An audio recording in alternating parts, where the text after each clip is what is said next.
RTM terus unggul, yang sahih di Berita RTM. Berita perdana edisi Isnin 12 hari bulan Julai, saya Fahil Hidayat Ghazali. Dan saya Farhatul Lasyati Osman. Berikut paparan utama malam ini. Sarawak negeri terbaharu masuk fasa 2 Pelan Pemulihan Negara.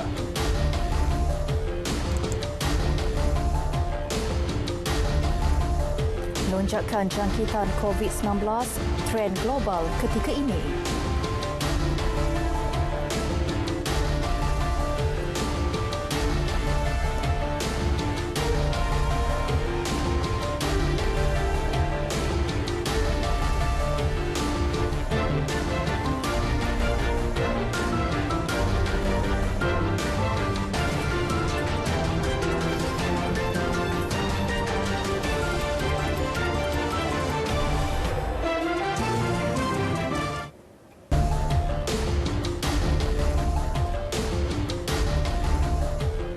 Assalamualaikum, salam sejahtera.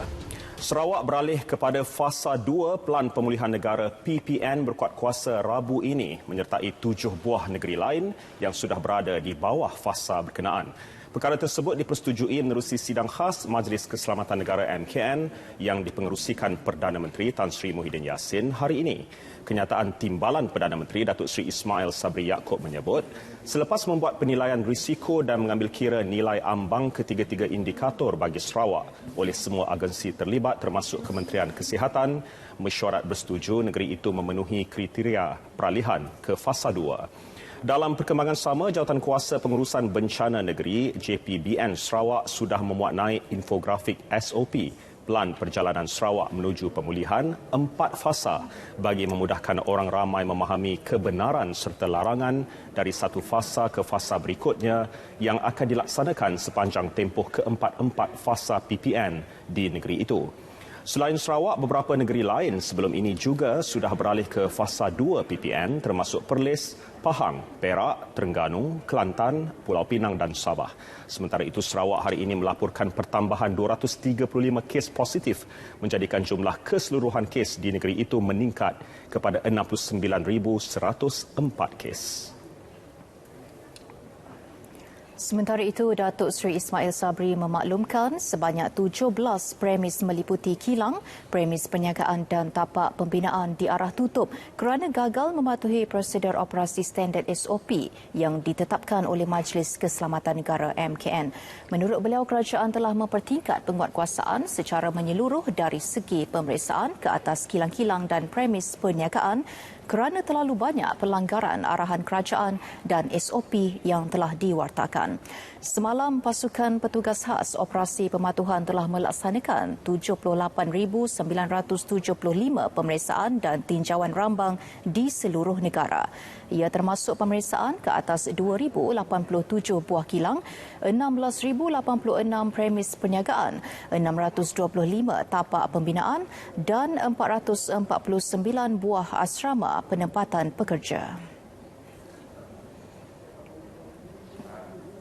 Dalam perkembangan lain, Pusat Perkhidmatan Pelanggan Syarikat Telekomunikasi yang terletak di dalam Pusat Beli Belah serta Pasaraya Besar dibenarkan beroperasi berkuat kuasa esok. Datuk Seri Ismail Sabri berkata keputusan tersebut dibuat selepas sidang khas Majlis Keselamatan Negara MKN bersetuju untuk memberi kebenaran. Semua pekerja sektor pembuatan yang dibenarkan beroperasi dalam kawasan Perintah Kawalan Pergerakan diperketat PKPD di Selangor wajib menjalani ujian calitan RTK sebanyak 2 kali dalam tempoh seminggu bermula 7 Julai lalu. Menteri Perdagangan Antarabangsa dan Industri Datuk Seri Muhammad Azmin Ali menerusi hantaran Facebook menjelaskan syarat yang diwajibkan MITI ini bagi memperketat lagi syarat kebenaran pengoperasian kilang di kawasan terlibat. Langkah itu juga sebagai usaha untuk mengenal pasti kes jangkitan COVID-19 dengan lebih awal. Malah ia dapat memastikan hanya pekerja yang disahkan negatif sahaja dibenarkan bekerja.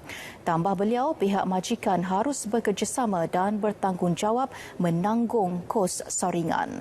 Mereka juga perlu menjaga prosedur operasi standard SOP bagi membendung penularan jangkitan COVID-19 dari terus merebak di tempat kerja. Beralih ke perkembangan COVID-19, sebanyak 16 kluster baharu berkaitan kes COVID-19 dilaporkan hari ini.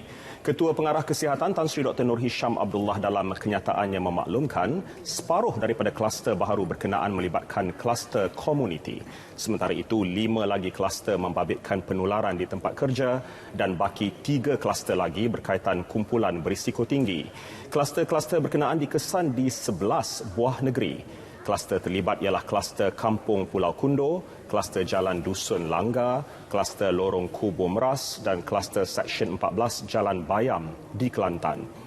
Selangor turut merekodkan pertambahan 3 kluster iaitu kluster Resort Sepang, kluster Industri Jalan Utas dan kluster Bayam 3. Sementara 2 kluster baharu dicatatkan di Terengganu iaitu kluster Tanjung Gelam dan kluster Tok Molor. Manakala bagi negeri lain pula, kluster Rantau Kesidang di Pahang, kluster Ketio di Perak, kluster Kampung Kendai di Sarawak dan kluster Tapak Bina Jalan Cendana di Kuala Lumpur. Selain itu, kluster Lorong Sentosa 1 di Negeri Sembilan, kluster Putrajaya 15 di Putrajaya dan kluster Taman Utama 1 di Johor. Selepas 3 hari berturut-turut mencatat lebih 9,000 kes, Malaysia hari ini merekodkan sedikit penurunan kes jangkitan baharu dengan 8,574 kes. Ini menjadikan angka keseluruhan kini 844,870 kes. Sementara itu, kes aktif terus melonjak kepada 91,272. Berikut statistik harian COVID-19 dalam negara diikuti jumlah kes mengikut negeri.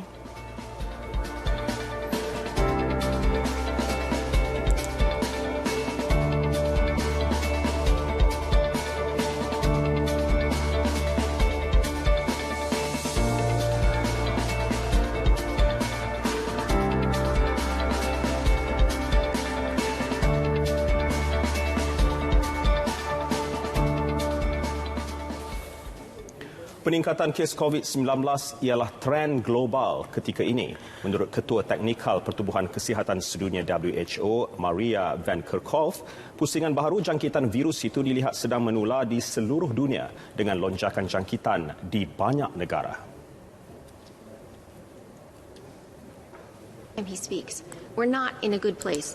In Africa, there was a 16.7% increase in cases in the last 7 days. There was an 16.4% increase in the Eastern Mediterranean region, a 33% increase in cases across Europe, an 8.6% increase in Southeast Asia, a 10% increase in the Western Pacific. The only region that had a decline in cases was the Americas. But if you break that down by country, there are more than, I counted again this morning, there are more than 24 countries that have epidemic curves that are almost vertical right now. Almost vertical. Walaupun mengungguli program vaksinasi global, Eropah menyaksikan peningkatan kes lebih 30% minggu lalu.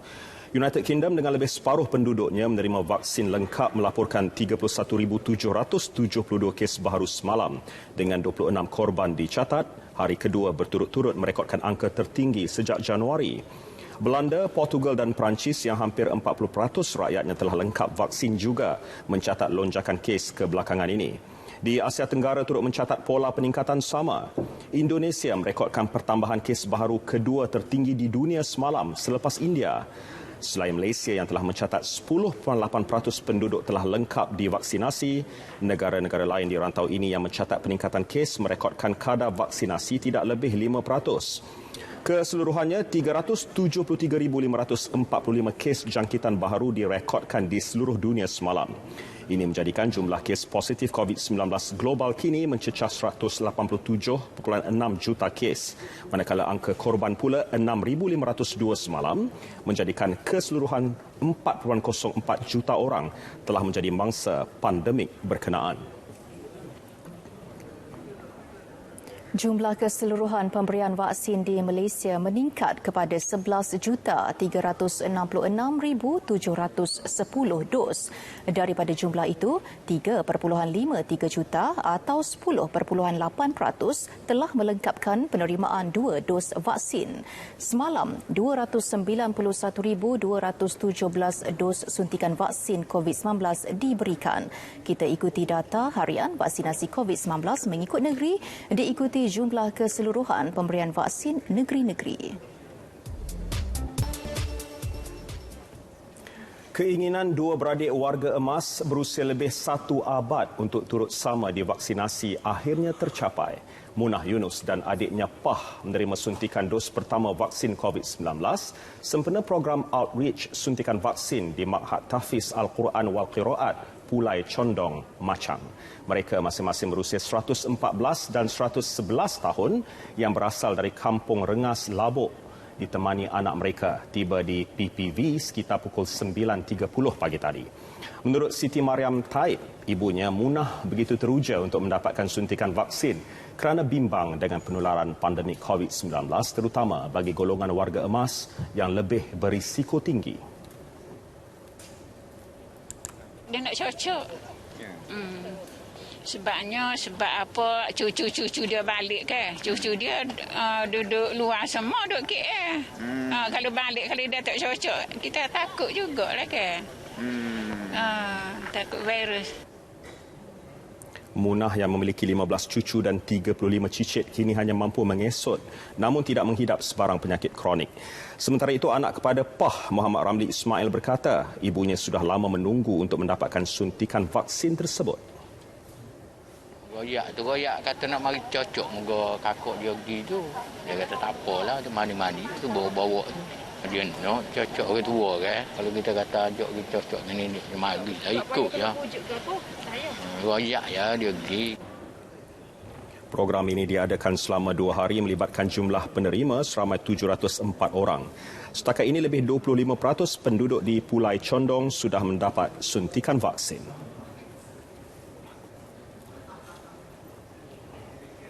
Majlis Keselamatan Negara MKN mengenal pasti 66 isu, cabaran dan ancaman baharu kepada keselamatan negara yang akan ditangani menerusi Dasar Keselamatan Negara 2021-2025. Timbalan Ketua Pengarah MKN Datuk Rozi Mat Saad berkata ini termasuk aspek ketenteraan, jenayah, ekonomi, sosial, kestabilan politik dan hal ehwal antarabangsa. Menurut beliau, pencerobohan pendatang asing tanpa izin parti, pelarian, isu keselamatan cyber serta perpaduan rakyat Malaysia dikenal pasti sebagai antara ancaman yang membimbangkan ketika ini. Sebab apabila kebanjiran terlalu ramai pendatang asing tanpa izin ini, sudah tentu rakyat negara kita akan berasa tidak selesa, tidak yakin, tidak selamat di negara sendiri. Selain daripada ia boleh mengambil hak-hak kita sebagai rakyat Malaysia, ia akan menjadi yang sangat kita bimbang bila mana mereka mula menguasai perkara-perkara seperti dalam perniagaan tertentu ya. Jadi ini antara ancaman, tapi kerajaan sedang meneliti secara komprehensif. Antaranya kalau kita lihat sebagai langkah semasa kita adakan outbanting ya.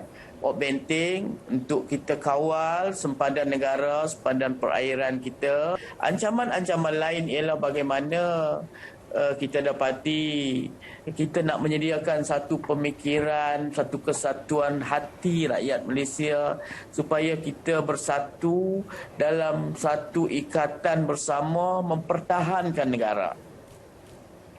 Datuk Rozi berkata demikian dalam sidang media taklimat sambutan ulang tahun ke-50 MKN secara maya hari ini. MKN juga akan melancarkan konsep keselamatan menyeluruh yang menekankan keselamatan negara bukan dari aspek ketenteraan atau kepolisian semata-mata. Sebaliknya, kemakmuran ekonomi, keharmonian sosial dan kestabilan politik. Selain menitik beratkan penjagaan kesihatan mental dan emosi, komuniti perlu peka dengan situasi semasa, mengamalkan pendekatan saling mengambil berat dan mengambil perhatian antara satu sama lain. Pensyarah Universiti Islam Antarabangsa UIAM Dr. Pamivia Lordunathan menegaskan pengawalan emosi termasuk stres, risau dan putus harapan memerlukan sokongan komuniti supaya mereka yang terkesan tidak mengalami gangguan emosi dan kecelaruan tingkah laku. Jadi kita boleh lihat apakah kebaikan. Kalau boleh kan, mungkin ketua komuniti itu boleh juga mewujudkan satu task force ke di dalam komuniti mereka, di rukun tetangga semua kan. Dia boleh wujudkan satu task force dekat sana, mental health task force, mungkin dapatkan training, latihan skill, kemahiran. Lepas itu dia boleh juga untuk memperkasakan dan meningkatkan daya tahan komuniti dia dengan cara mungkin buddy system ke, mungkin rumah ini akan cuba untuk buddy dengan rumah tu secara dia akan macam peer support. Kita boleh buat macam sebagai peer support ataupun support group pun sesuatu yang sangat bagus juga. Kalau lepas itu kita boleh lihat. Ditemu bual secara maya dalam program Selamat Pagi Malaysia, beliau menjelaskan rutin harian yang teratur juga dapat membantu membentuk tingkah laku yang sihat serta mampu mengurangkan kerunsingan. Jenazah pelakon Allahyarham Khairil Benjamin Ibrahim atau Benji selamat dikebumikan di tempat pemakaman wakaf Pasar 4 Kelambir 5, Kampung Medan, Indonesia 12 tengah hari tadi waktu Malaysia. Persatuan Sineman Malaysia Seniman dalam satu kenyataan memaklumkan semua urusan jenazah dikendalikan pihak penjara Tanjung Gusta dan Konsulat Jeneral Malaysia di Medan, Indonesia. Proses pengebumian Allahyarham turut dibuat secara siaran langsung menerusi panggilan video yang disaksikan keluarganya dan wakil pihak seniman di Malaysia. Adik bongsu Allahyarham, Inisa Idayanti, mewakili keluarga turut memuatnai kenyataan melahirkan kesyukuran kerana segala urusan pengebumian berjalan lancar dan mengucapkan terima kasih kepada semua pihak atas doa dan ucapan takziah yang dikirimkan. Semalam berita duka menyelubungi karyawan seni tanah air selepas pelakon yang pernah diangkat sebagai pelakon lelaki terbaik anugerah skrin pada 2002 itu dilaporkan meninggal dunia akibat penyakit asma kronik di sebuah hospital di Medan.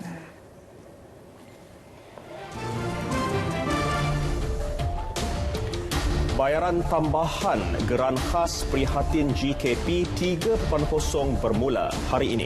Paparannya seketika nanti. Tan Sri Muhammad Baki Saleh dilantik Pengerusi Petroleum Nasional Berhad Petronas. Beliau menggantikan Tan Sri Ahmad Nizam Saleh yang dilantik Pengerusi Pelaburan Hartanah Berhad PHB selain dikekalkan sebagai Pengerusi Kumpulan Syarikat KLCC. Kedua-dua pelantikan berkuat kuasa 1 Ogos. Perkara tersebut diumumkan Perdana Menteri Tan Sri Muhyiddin Yassin menerusi satu kenyataan. Perdana Menteri menjelaskan pelantikan dibuat sejajar usaha kerajaan mentransformasi syarikat berkaitan kerajaan GLC agar bersedia menghadapi fasa pemulihan pasca COVID-19. Beliau turut mengucapkan terima kasih atas sumbangan Tan Sri Ahmad Nizam selama 3 tahun mengemudi syarikat minyak nasional itu. Pengalaman luas beliau bersama Petronas dan pengurusan hartanah KLCC dapat membantu pengurusan PHB dalam meningkatkan pemilikan hartanah komersial Bumi Putra. Dalam pada itu, pelantikan Tan Sri Muhammad Baki berbekalkan pengalaman luas dalam bidang ekonomi dan keuangan diharap mampu membawa Petronas ke tahap yang lebih cemerlang.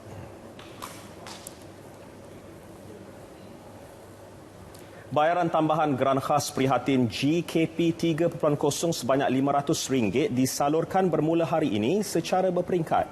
Menteri Keuangan Tengku Datuk Seri Zafrul Tengku Abdul Aziz memaklumkan pembayaran tersebut melibatkan implikasi keuangan hampir RM500 juta kepada 1 juta PKS Mikro. Menerusi satu kenyataan, jelas beliau, bayaran akan dikreditkan terus ke akaun bank yang didaftarkan dalam sistem GKP.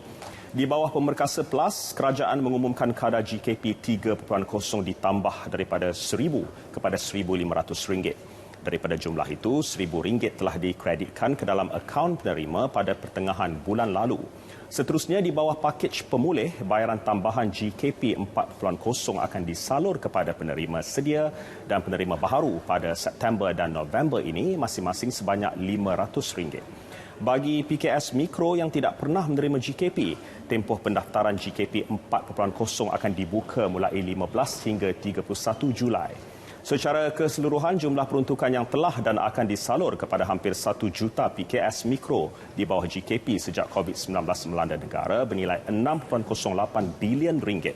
Kerajaan berharap bantuan langsung berterusan dapat meringankan beban PKS Mikro, terutama perniagaan yang masih tidak dibenarkan beroperasi ketika ini.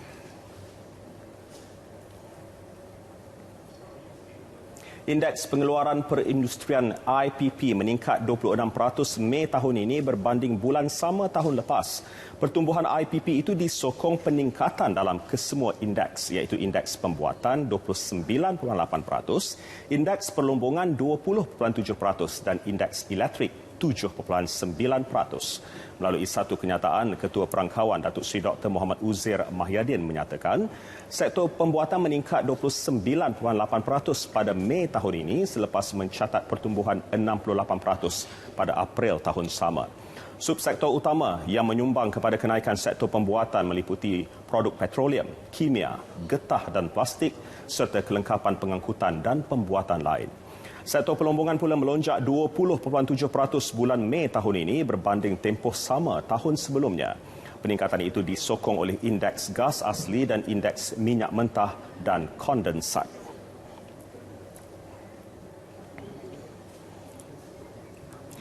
Sementara itu, nilai jualan sektor pembuatan Malaysia melonjak 37.2% kepada 122.7 bilion ringgit Mei tahun ini. Namun, nilai jualan merosot 6.1% berbanding bulan sebelumnya. Melalui kenyataan, Ketua Perangkawan Datuk Seri Dr. Muhammad Uzair Mahyadin berkata jumlah pekerja sektor pembuatan pula mencatat peningkatan 2.8% kepada 2,236,459 orang. Tambah beliau, jumlah gaji dan upah yang dibayar meningkat 6.4% tahun ini berbanding bulan sama tahun sebelumnya. Pada masa sama, nilai jualan per pekerja meningkat 33.4% kepada RM54,875 tempoh sama.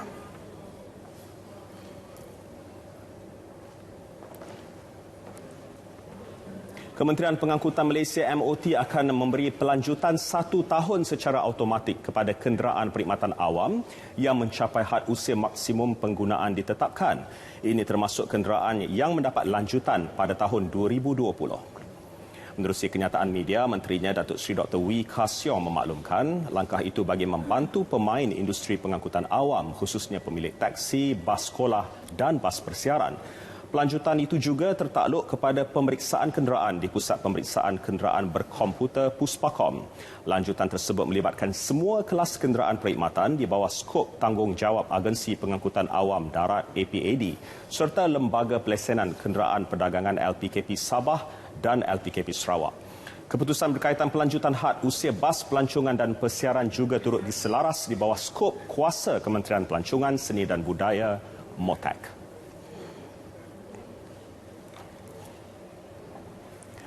Biarpun kadar pengangguran menunjukkan tren penurunan, masih wujud ketidakseimbangan antara jumlah pencari pekerjaan dan peluang pekerjaan. Ini terutama melibatkan bidang berkemahiran tinggi atau dalam kategori profesional, pengurus, eksekutif dan teknikal PMAT. Penyelidik Ekonomi Pusat Kajian Pasaran Buruh Masa Hadapan Perkeso, Mazzatul Raudah Abdul Halim menyifatkan, golongan PMAT mempunyai kadar penempatan pekerjaan yang perlahan. Justru beliau berpendapat wujud keperluan untuk kerajaan melaksanakan langkah intervensi dengan merencana bantuan dan insentif bagi meningkatkan peluang pekerjaan kelompok berkenaan. Tawaran dan insentif yang diberikan oleh pihak kerajaan lebih banyak tertumpu kepada mereka ataupun pekerjaan yang kurang mahir ataupun separuh mahir. Jadi ketidakpadanan untuk kelayakan pekerjaan kekal meluas dalam pasaran buruh dengan kekosongan jawatan tertumpu kepada jawatan bukan PMAT ini mewakili dalam lingkungan 70% daripada jumlah kekosongan pada sukuan tahun keempat tahun 2020 yang lepas. Beliau bersiaran menerusi program BIS Malaysia. Pada suku keempat 2020, lebih 63% pencari kerja di portal My Future Jobs tergolong dalam kategori PMAT. Hari yang cukup menggembirakan saya hari ini. Pasukan pujaan sejak kecil, skuad Azzurri ditabalkan juara Euro buat kali kedua dalam sejarah. Ya, apa pun tahniah Azuri, dan untuk laporan penuh kita akan bersama Syairul Islam. Silakan. Pemain badminton perseorangan nombor 1 negara Li Zijia tetap memiliki kelebihan daripada segi kekuatan dan ketangkasan sekiranya dia bertemu Chen Long pada Sukan Olimpik Tokyo bulan ini. Demikian keyakinan yang diluahkan legenda badminton Malaysia Datuk Lee Chong Wei. Dan Raul Mis dari Estonia dalam kumpulan N. Baik, kemampuan pemain Terengganu FC, TFC akan diuji menerusi 4 perlawanan pemanas badan sebelum mengharungi Liga Super yang bakal bersambung 24 Julai ini.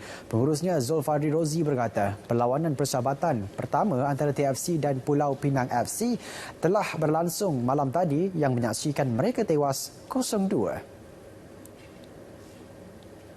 Tambah Zulfadli, selepas perlawanan dengan Penang FC, perlawanan ujian kedua dan ketiga pula menyaksikan TFC bakal menentang PDRM FC pada 14 dan 15 Julai disusuli Kelantan United pada 18 Julai. Jelasnya fokus utama perlawanan persahabatan adalah untuk melibatkan semua pemain dan bukan hanya kesebelasan utama sahaja. Tujuan utama kesemua perlawanan tersebut adalah untuk memastikan semua pemain TFC bersedia sepenuhnya memandangkan jadual perlawanan Liga yang padat bulan depan.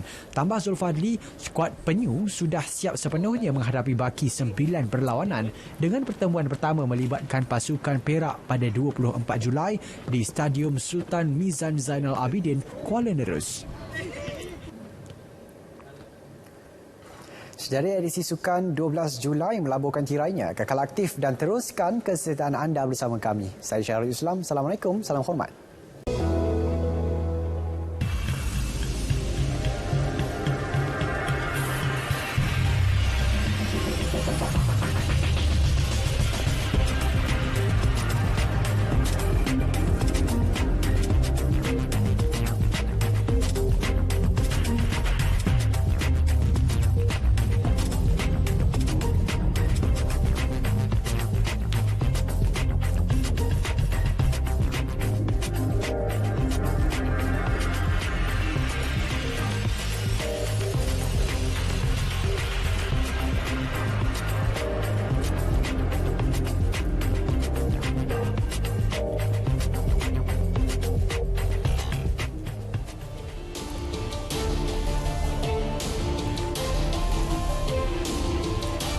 Badan Bertindak Imunisasi COVID-19 CITF mengambil serius berhubung isu penjualan slot janji temu vaksinasi.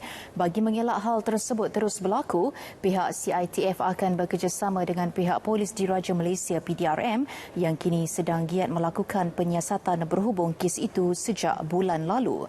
Menurut Menteri Penyelaras Program Imunisasi COVID-19 Kebangsaan PICK, Khairi Jamaluddin, pemantauan di Pusat Pemberian Vaksin PPV akan diperkemas selain meningkatkan keupayaan sistem PPV melalui 2 faktor iaitu pengesahan bagi setiap janji temu dan penambahan bilangan penerima vaksin. Khairi turut mengulas kehadiran pesakit COVID-19 di PPV perlu diberi pemantauan yang rapi seperti menjalankan aktiviti sanitasi, pengasingan kontak rapat dan melaksanakan ujian COVID-19 kepada para petugas. Mengulas dakwaan suntikan vaksin yang melepasi tarikh luput, siasatan awal ujarnya mendapati perkara itu tidak benar.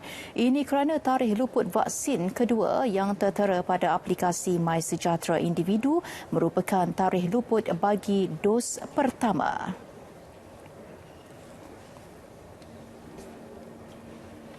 Melalui pemulih sebanyak RM300,000 disalurkan kepada semua ahli parlimen seluruh negara bagi membantu penduduk yang terjejas pendapatan akibat COVID-19. Di Terengganu, beberapa parlimen telah selesai mengagih peruntukan tersebut termasuk di Kemaman dan Hulu Terengganu. Bagi parlimen Setiu, bantuan mula diagihkan hari ini kepada 3,000 penerima. Bekalan makanan harian RM100 sekurang-kurangnya membantu mereka meneruskan kelangsungan hidup. Bantuan diserahkan ahli parlimennya Syahari Zulkarnain Abdul Kadir. Sebelum ni kerja dalam start kerja ni dia masa rupuk. Oh. Berapa lama mana dah start kerja? Dalam kakak 2 tahun dia dah. Oh. Ha? Sebab ni bawah pinggang. Oh. Cuci bawah pinggang. Jadi sekarang ni gantung pada apa? JKN. Oh. Sebulan 300. Suami saya bekerja sebagai pengawal keselamatan dekat pejabat daerah. Disebabkan COVID ni, dia diberhentikan kerja. Jadi kami tak ada pendapatan lah. Bergantung harap. Kami bergantung harap mana-mana pihak lah. Sekarang ni bergantung pada bantuan je. Ya. Selain pada bantuan, ada buat benda apa lagi? Saya cuba niaga kecil-kecilan lah. Buat kuih pagi-pagi. Ya. Saya duduk niaga depan tu. Niaga pendapatan kan ya? Pendapatan bolehlah 1,000 sebulan. 1,000 sebulan. Yang ni yang ketiga. Yang ketiga. Jadi perasaan rasa kan yang ni? Syukur Alhamdulillah lah atas bantuan yang diberi ni. Mana ringan sikit lah beban tu. Kerja istek. Bagian buruh kebun. Berapa lama tak kerja? Dekat sebulan lebih dah. Masuk 2 bulan tu. Kalau kerja ni buat apa? Tahu mbak cari kerja lah yang payah dek masa segini. Sekarang ni bergantung agak pada apa? Makan minum sekarang ni? Sekarang ni ada duit tu lah. Duit ke duit SP tu. Dia tu pun habis dah. Ada dah. Dapat bantuan hari ni kan? Dapat bantuan hari ni? Alhamdulillah lah. Sukalah sikit. Alhamdulillah. Tak apa anak-anak makan. Sehingga kini lebih RM1 juta telah disalurkan kepada penduduk yang terjejas pendapatan akibat COVID-19. Lebih 12,000 keluarga daripada 67 kampung menerima manfaat program bantuan Sayangi Lenggong yang digerakkan sejak awal bulan ini. Ahli Parlimen Lenggong, Datuk Seri Dr. Syamsul Anwar Nasarah berkata, bantuan itu bertujuan meringankan beban penduduk yang terkesan akibat penularan wabak COVID-19. Jelasnya, bantuan berupa barangan keperluan asas diedarkan tanpa mengira latar belakang termasuk masyarakat orang asli. Lagi menggunakan pakai angka yang kita ada sebelum ini. Tanda golongan B40 sudah bertambah, M40 sudah bertambah dan sebagainya. Jadi oleh kerana itu kita menggunakan jentera yang kita ada, jentera kerajaan, penghulu-penghulu, ketua kampung, pimpin masyarakat, pimpin politik, agensi-agensi kerajaan untuk bersama kita. Dan kita buka dalam laman sosial media kita lah untuk menghubungi kita secara terus. Dan kes-kes itu kita akan tangani supaya apa yang kita nak sampaikan ini benar-benar sampai ke bawah. Beliau berkata demikian selepas menyampaikan sumbangan menerusi program bantuan Sayangi Lenggong fasa ketiga di Kampung Kelantan Lenggong. Bagi penduduk, bantuan tersebut banyak memberi manfaat terutama dalam mendepani kesukaran ketika pandemik COVID-19. Dalam keadaan sekarang ni dan keadaan untuk kerja pun kurang, pendapatan pun kurang dan sedikit kalau kita ada bekalan contoh bekalan barang kering ini dapat sedikit sebanyaklah membantu keluarga yang memerlukan. Tiada kompromi terhadap penceroboh hutan simpan kekal di Negeri Sembilan. Malah penguatkuasaan akan dipertingkat dan tindakan tegas kepada mereka yang terlibat akan diambil. Menurut Pengarah Jabatan Perhutanan Negeri, Saleh Awaluddin, pihaknya setakat ini telah mengenal pasti pencerobohan berskala kecil kawasan hutan simpan di negeri itu melibatkan kawasan seluas 33 hektar. Jadi apa yang kita buat? Dalam menangani isu-isu penerokaan ini, kita tingkatkan aktiviti penguatkuasaan dan kita akan bawa perkara ini sampai ke muka pengadilan di mana para peneroka yang didapati bersalah dan melakukan penerokaan dalam kawasan hutan simpan akan didakwa dan dikenakan tindakan di bawah Akta Perhutanan Negara 1984. Beliau berkata demikian ketika ditemui di Ulu Bendul, Kuala Pilah. Permit penggunaan yang dikeluarkan terhadap kegiatan penerokaan yang sudah memiliki hasil hutan sedia ada juga perlu diperbaharui setiap tahun bagi memastikan tiada unsur dengan niat pemilikan tanah dalam kalangan pekebun. Permit boleh dibatalkan sekiranya pekebun ingkar dengan syarat yang ditetapkan.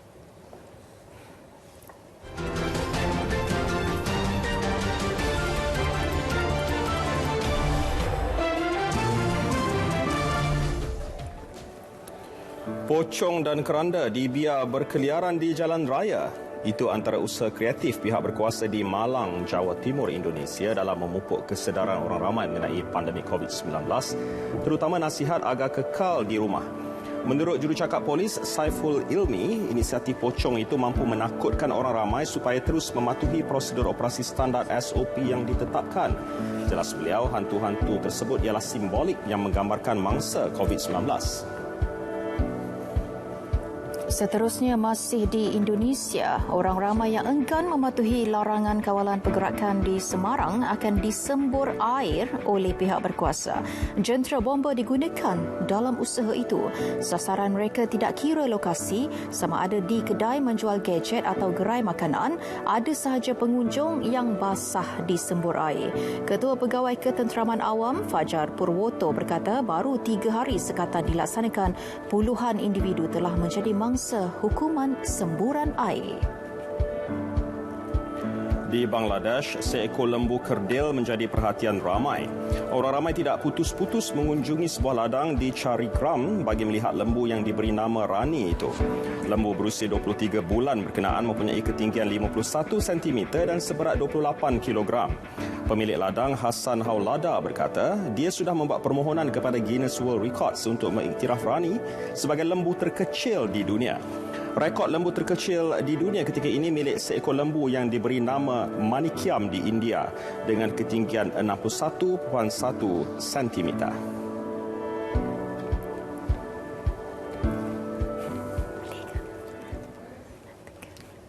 Baiklah, paparan hashtag itu menutup berita perdana edisi Isnin 12 Julai. Terus patuhi SOP untuk memutuskan rantaian jangkitan COVID-19.